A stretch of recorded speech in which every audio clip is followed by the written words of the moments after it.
Think about where you are in life right now. If you're a doctor or other high income earner, then it's likely you're in the position that you are because of your personal habits. So, for instance, while your friends were out partying in college, you chose to study instead.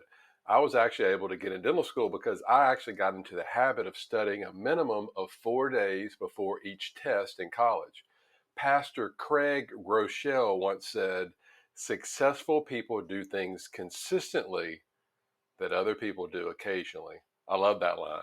Guess what these consistent things that he's talking about? That's right, habits. If you're new here, I'm Dr. Jeff Anzalone, a periodontist that wants to get you out of the rat race by building streams of passive income. Do me a favor, download the guide below the video. Thank you. Now, how many times have you finally seen somebody lose weight that's been struggling their entire life? And then when you ask them how they did it, they say, you know what?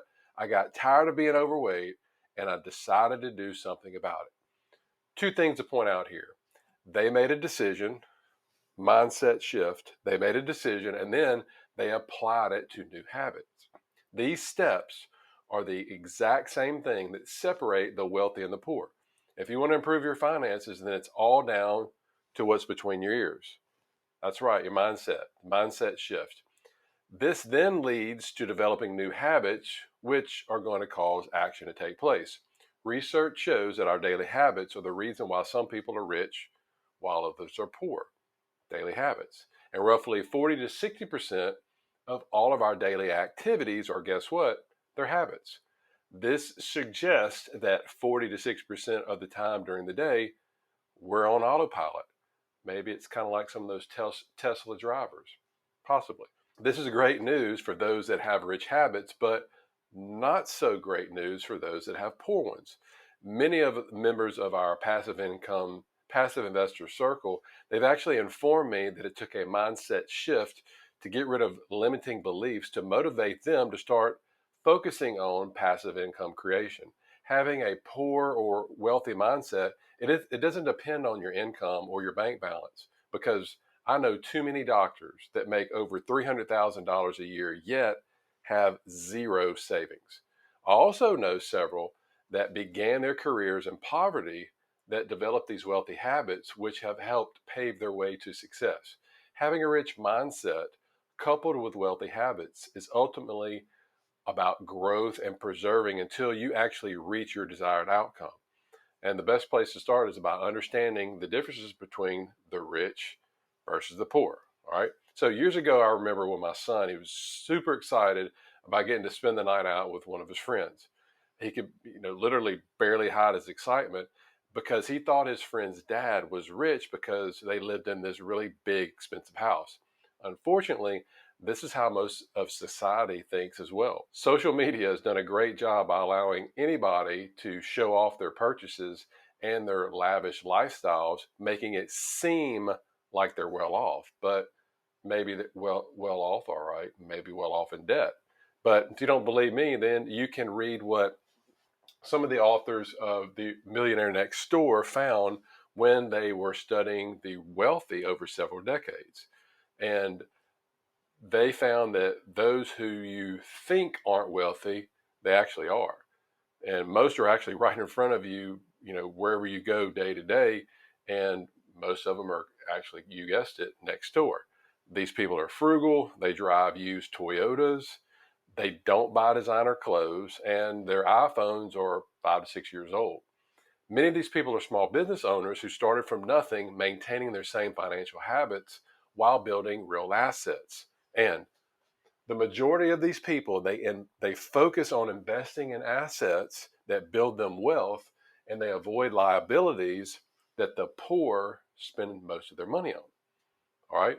And this is one of the key habits between the wealthy and the poor. So let's start off by talking about the 11 habits of wealthy people. First one is self-awareness.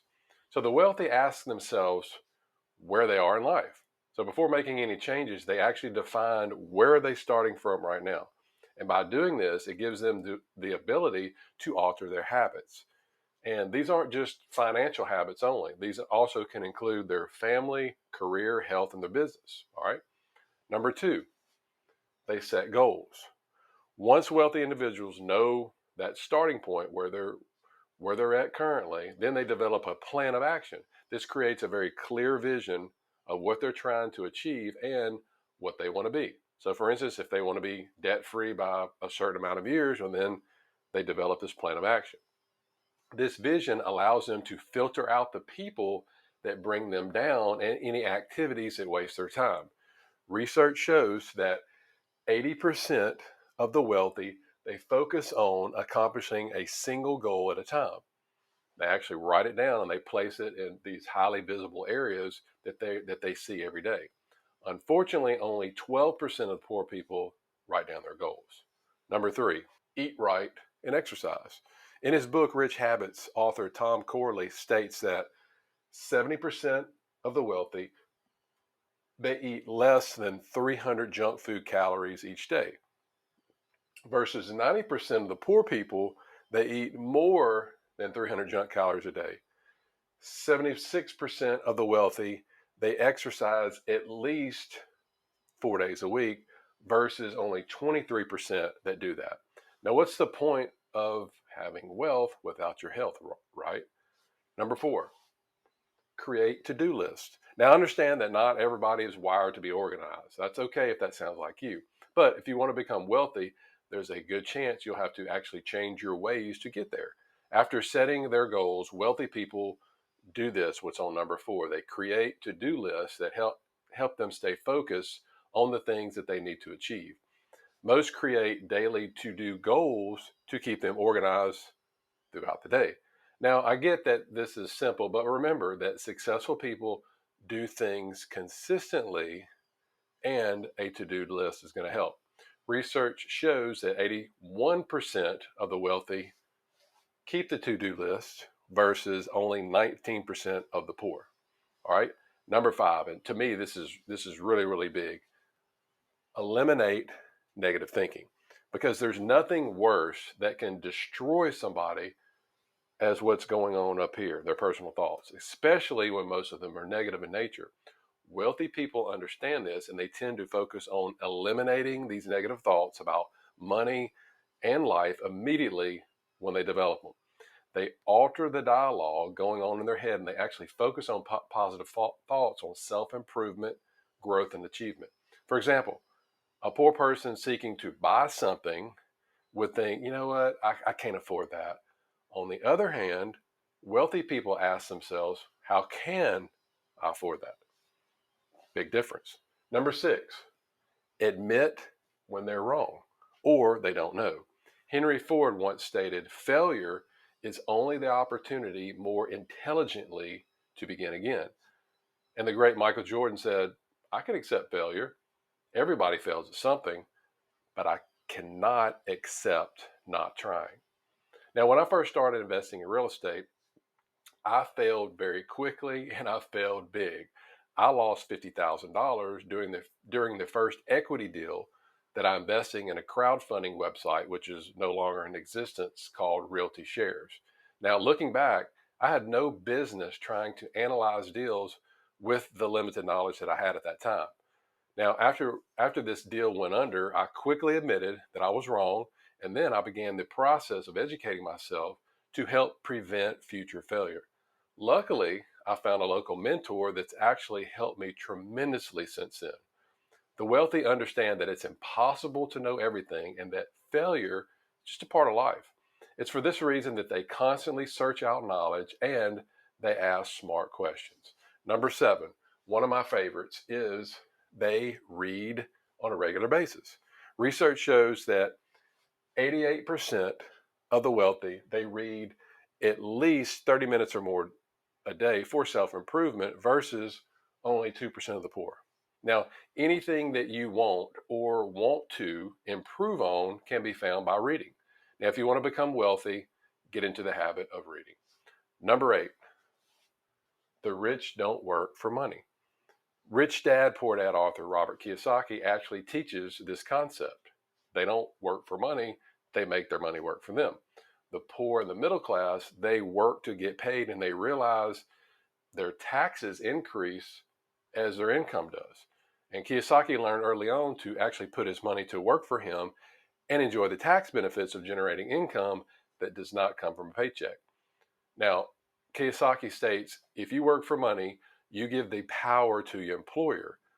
But if money works for you, you keep the power and you control it. Now, while the poor are working paycheck to paycheck, the wealthy focus on growing their skills and investing wisely. They understand that if you work to learn, you'll be well on your way to success. Number 9, seek out mentors. There's a saying that your network is your net worth. The wealthy understand that life is about connections and make it a point to connect with others to broaden their circle. Remember that they have goals and a vision, and they seek out those that they admire most to help learn from them.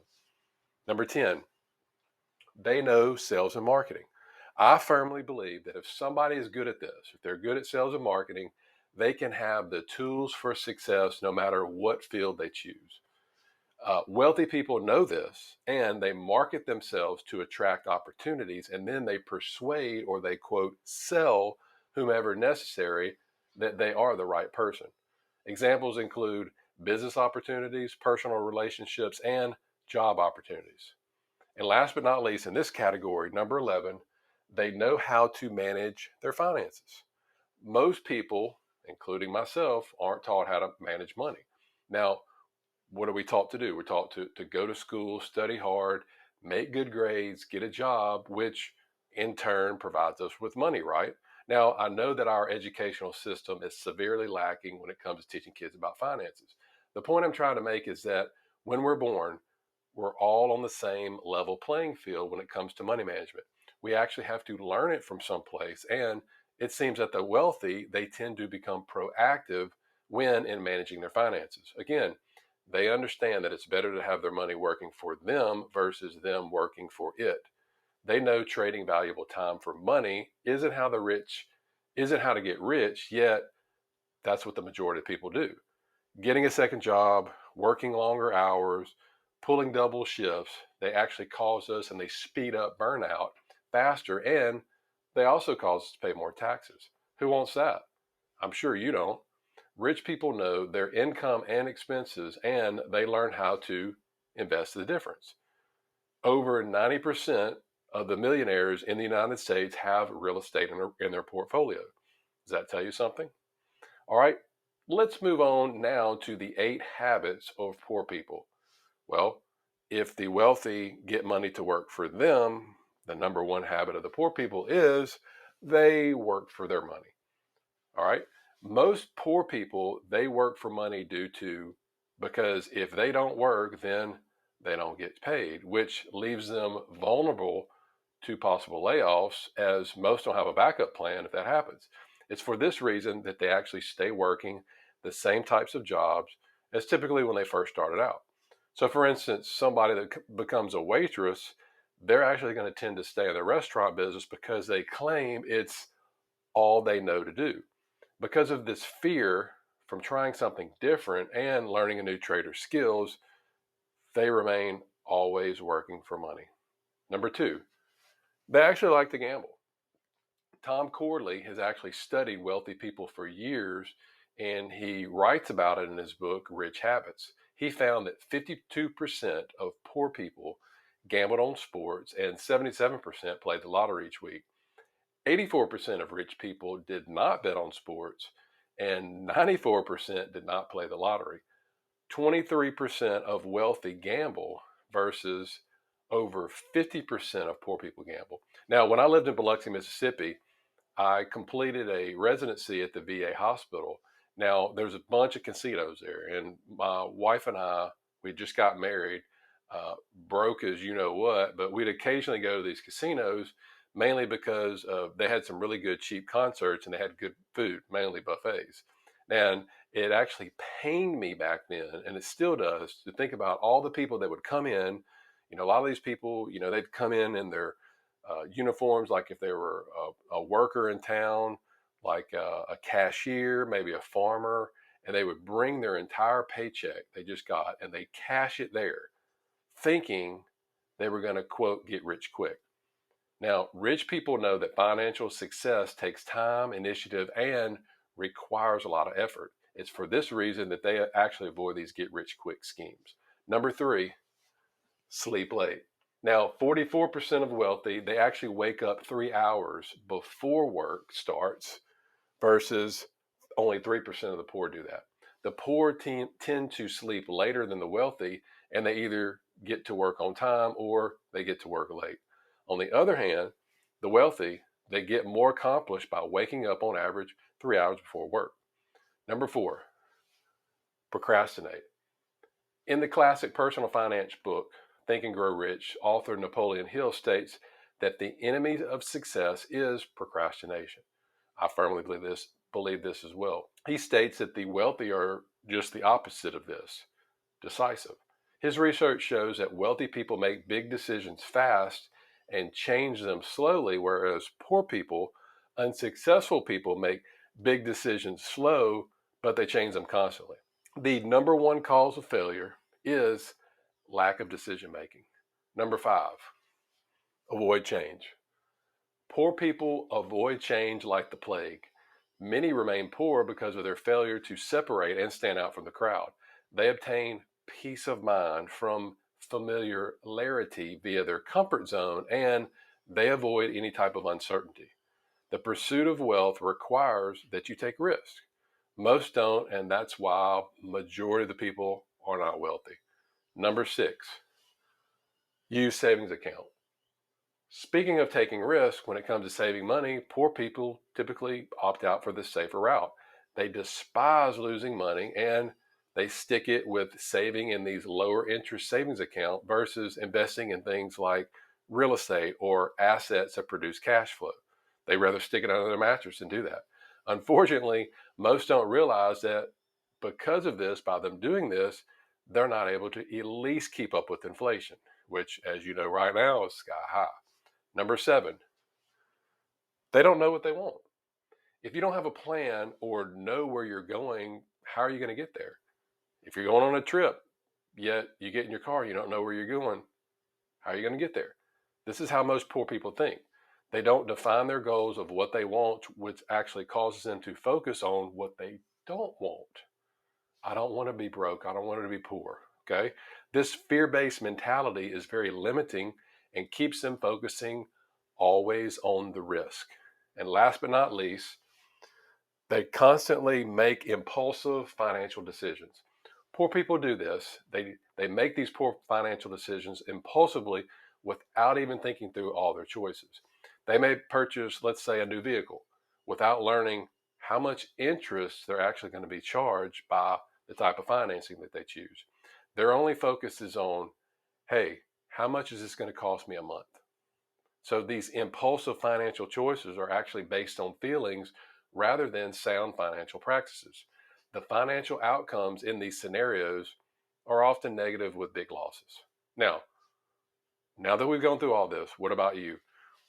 Which of these habits, whether they're wealthy or they're poor, sound more like you? I know some resonate with me, others don't. Probably some resonate with you, maybe others don't as well. Now, if this is the first time that you ever thought through something like this, don't worry. Because the first step, remember, is in knowing that you have a problem, is acknowledging it before you can make any changes. Okay? You can't make any changes if you don't acknowledge your problem. Now, if you want to change your habits like those of the wealthy, then actually commit yourself to making small changes each day. It's not tough to do, but you have to be consistent with it, as then you'll be well on your way to achieving wealth. And because you stay to the end, speaking of achieving wealth, what I want you to do is check out this video over here on how I'm personally achieving wealth, how I'm building streams of income as a dentist. Check it out.